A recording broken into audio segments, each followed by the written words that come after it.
what's driving the Gen Z vote right now, Xavier? Because there's a real question about what's going to happen with the youth vote. The Democrats usually get very excited about it, and it almost never turns out for them.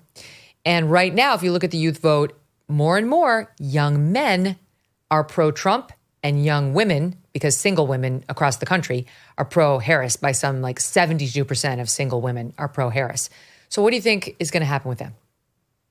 You know, I think there's two drastic sides of that. You have the social side and then you have the fiscal side. Socially, you know, young people are inherently rebellious. We don't like being told what to do, what to think, and all of that. And for years now, being a part of Gen Z, we have been hammered down, being told, oh, you are not allowed to ask too many questions. You're not allowed to support Trump. You're not allowed to support these policies. You can't have conservative ideology. And how dare you even question the notion that you're supposed to address yourself by your preferred pronouns every time you have a conversation.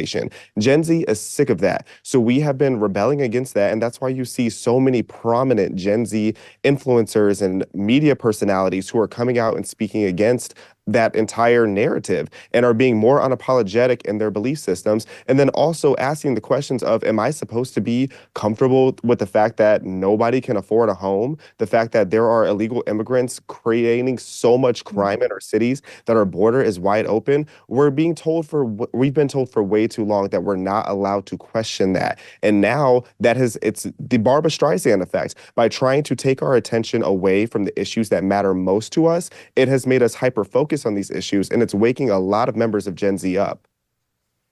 Okay, Britt, on the subject of illegal immigration, I know this is a cause near and dear to your own heart, living in California and the People's Republic. And we actually this week saw Kamala Harris release an ad describing herself as somehow pro-tough border enforcement. And in that ad, she uses imagery of Trump's border wall. She wants us to believe she's pro-wall now. Here, it's a quick clip, but look at this. As a border state prosecutor, she took on drug cartels and jailed gang members for smuggling weapons and drugs across the border. Okay. She's all over the record as calling this Trump's vanity project, saying it's utterly useless, making clear in no uncertain terms how against it she is. And now she's strolling up, I said this the other day, like the thumbs in the belt loops, like I'm here and I'm ready to take on that border like a John Wayne, cowboy. I'm going to get them all. It's such nonsense, but that's the messaging they're going with. I'm just laughing, picturing her actually using the John Wayne accent, since she picks up a different accent wherever she goes. It's true. So I pictured it when you did that. I could hear it in my ear. Okay, so what we're seeing is the obvious recreation of Kamala Harris. Now, the interesting thing is we have 20 years of receipts on who Kamala Harris is, and she started from my state. She started up in San Francisco, then DA of California. And so when you go back to her early policies in 2004, when she was the DA in San Francisco, she was championing sanctuary cities. She has always been for open borders that bring in illegal foreigners that we then give sanctuary status to, and then they don't stay in California. We ship them to neighborhoods all over the United States. So for her to now say, oh, look at me, I'm tough on the border. Well, your 20 years of receipts and track record says that you've completely failed at the border, to the point of where in San Diego right now, our count just from October is that I think we're over 253,000 illegal foreigners coming in through San Diego. So how is that being tough on the border? She had been in office now for almost 3.5 years.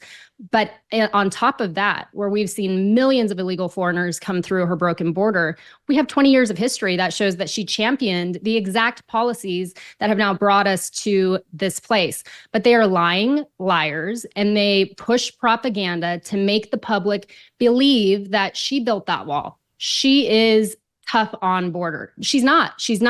When you actually dig in, you realize that she created the mess that we are in right now.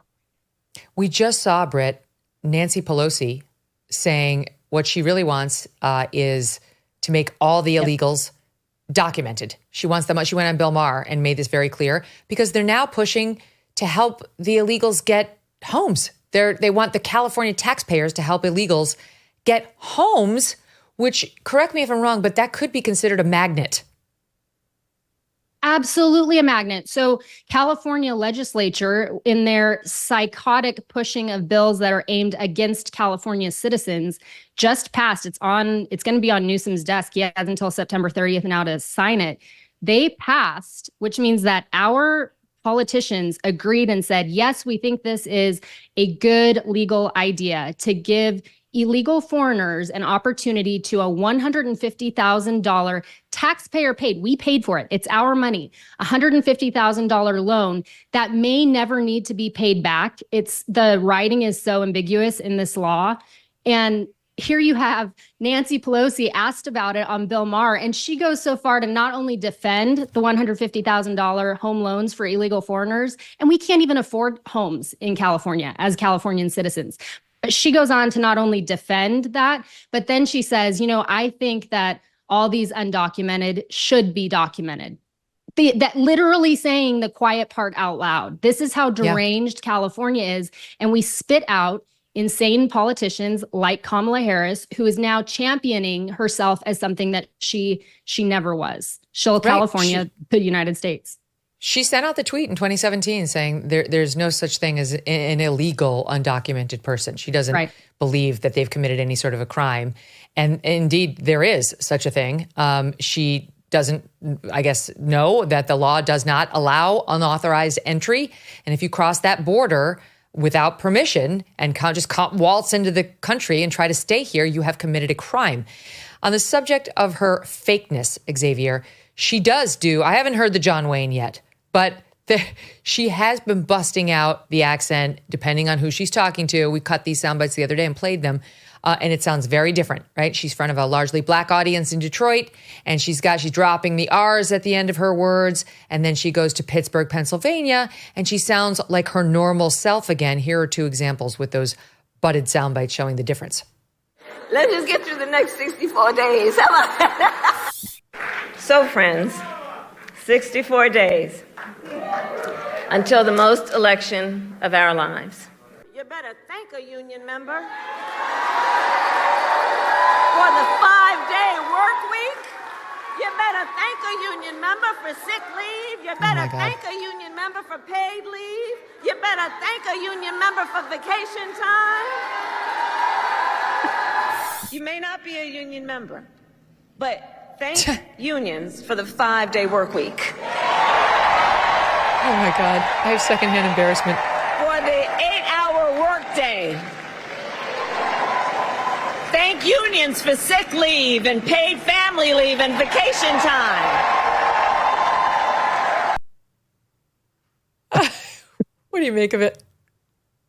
I've never seen someone rebrand in every single room quite as well as Kamala Harris. She is going to change her dialogue, her accent, her backstory. It's all going to cater to who she's trying to pander to that day. And I don't know why she thinks that works. We don't care at this point what you sound like or what your accent is sounding like. We don't need to hear your black accent, quote unquote. We want to know what you're going to do for our economy. We want to know what you are going to do to actually turn our country around. But instead, you want to try to act like this sister girl, Auntie Kamala, and talk about how you're cooking collard greens. Like, it is insulting to us at this point. I feel like America has moved far beyond being tolerant of all of this pandering, especially after the whole Hillary Clinton debacle, because it reminds me of when Hillary was saying she has hot sauce in her bag because all of a sudden she's this huge Beyonce fan. It's mortifying. And she's a chameleon, and it reflects in her lack of, but really the policies that she claims to stand behind. Every time she's in a different room, she seems to have a different set of values, and that is continuously exposing itself, especially because Kamala Harris has social anxiety. I don't think enough people have broken that down. Kamala Harris, if you look at the reports, because we all remember how she had over 90% staff turnover, and if you look at what so many of her former staff members said about her, is that she's extremely insecure. She would have to do rehearsals anytime that there was a meeting or a dinner or she was supposed to be around someone powerful. She had to do these rehearsals because she does not know who she is, and she is insecure. So what she does is she tries to pander and cater to the audience because she's so desperate for people to like her. And throughout her entire career, that has never been the case because she's a wildly unpopular, untalented politician. It's so interesting and well said, because it's not just her, Britt. She's whatever her issue is, got anxiety or just anxiety that she's going to be exposed as a know-nothing. And then you've got her running mate, who he's just as scared as she is. He also hasn't given any interviews. And I'm sure you saw this the other day, but somebody asked him at the Minnesota State Fair. He was, taking like fun questions about the fair. And they asked him about the American hostage and the Israeli hostages who were killed at the hands of Hamas. And he ran. He ran like a chicken on the farm. Watch. What's your reaction to the 6 hostages being found in Gaza? Thanks, everybody.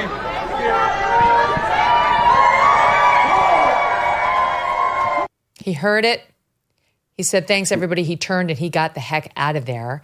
Only later did he then release a paper statement. It was a post on X acknowledging how awful this murder was of an American hostage.